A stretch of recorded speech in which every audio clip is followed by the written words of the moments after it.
दोस्तों, भारत से लगभग हर साल लाखों लोग सऊदी अरब जैसी फॉरेन कंट्री में जाते हैं। इतनी तादाद में लोगों का बाहर जाने का मकसद केवल एक ही है, रोजी रोटी। लेकिन दोस्तों, जैसा कि हम सभी जानते हैं कि वहां जाने के बाद भारतीय लोगों की हालत कैसी हो जाती है। मगर सोचने वाली बात यह है कि इसके बावजूद भी भारतीय लोग सऊदी जाना पसंद करते हैं। आखिर क्या है इसके पीछे की वजह? वैसे दोस्तों, अगर आप जानना चाहते हैं कि सऊदी अरब में भारतीय वर्कर्स का जीवन कैसा होता है, तो इस वीडियो के अंत तक बने रहिएगा। दोस्तों, सऊदी अरब दुनिया भर में अपने तेल के कुओं के लिए फेमस है। बड़ी संख्या में लोग यहाँ रोजगार की तलाश में आते हैं। लेकिन सऊदी अरब का असली चेहरा तब सामने आता है जब लोग वहाँ पहुँचते हैं। बाहर से जब लोग सऊदी अरब में काम करने के लिए आते हैं, तब उन लोगों से बिल्कुल लो लेवल का काम कराते हैं और तो और उन लोगों को सही समय पर वेतन भी नहीं देते हैं। क्योंकि दोस्तों, सऊदी अरब में लेबर मार्केटिंग को फ्री मार्केट कहा जाता है। ऐसा इसीलिए क्योंकि आधिकारिक तौर पर इसमें सरकार का कोई हाथ नहीं होता है। जो होता है वह कंपनी खुद करती और देखती है। इसको आप ऐसे भी समझ सकते हैं कि कोई कंपनी काम कर रही है तो उसे परमिट दिया जाता है कि वो इतने मिस्त्री, मजदूर, प्लम्बर या इलेक्ट्रीशियन को लेकर आ सकते हैं। आप सभी की जानकारी के लिए बता दें कि सरकार का काम सिर्फ वीजा मंजूर करना होता है। फिर कंपनी अपने मजदूरों से किस तरह का सलूक करती है, कितना वेतन देती है या फिर क्या करती है, उसमें सरकार कोई दखल नहीं देती है। कहा जाता है कि सऊदी अरब में सरकार वीजा नीलाम करती है और जो कंपनी सबसे ज्यादा पैसे देती है उसे बड़ी संख्या में वीजा दिए जाते हैं। फिर यही कंपनी उन वीजा के जरिए भारत, पाकिस्तान, बांग्लादेश, थाईलैंड या फिलिपिस्तान जैसे देशों से लोगों को बुलाती है। और तो किसी को दूध बेचने का काम मिलता है तो किसी को अस्पतालों में सफाई करने वाला काम। यहाँ तक सऊदी में आए हुए भारतीय कोई कूड़ा उठाता है तो कोई बढ़ाई का काम करता है, तो वहीं कोई प्लम्बर तो कोई नाई।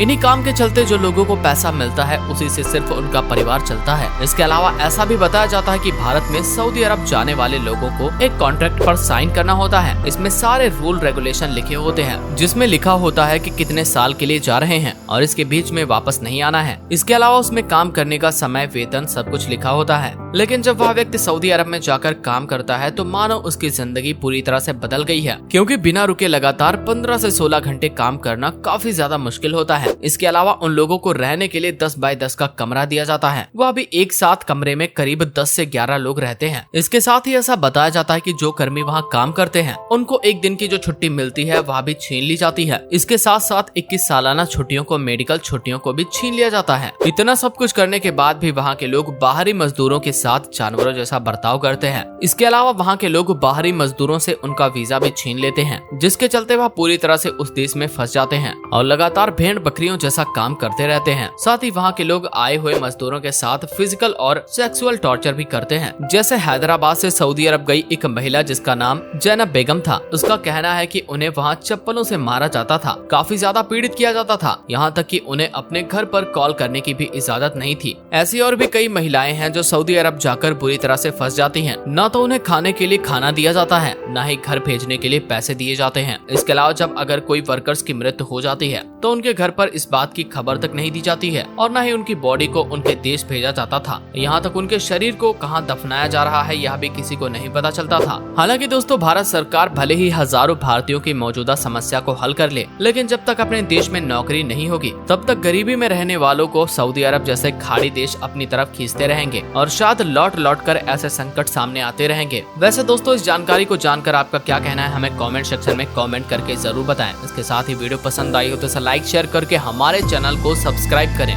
मिलते हैं ऐसी ही एक और वीडियो के साथ, तब तक के लिए नमस्कार।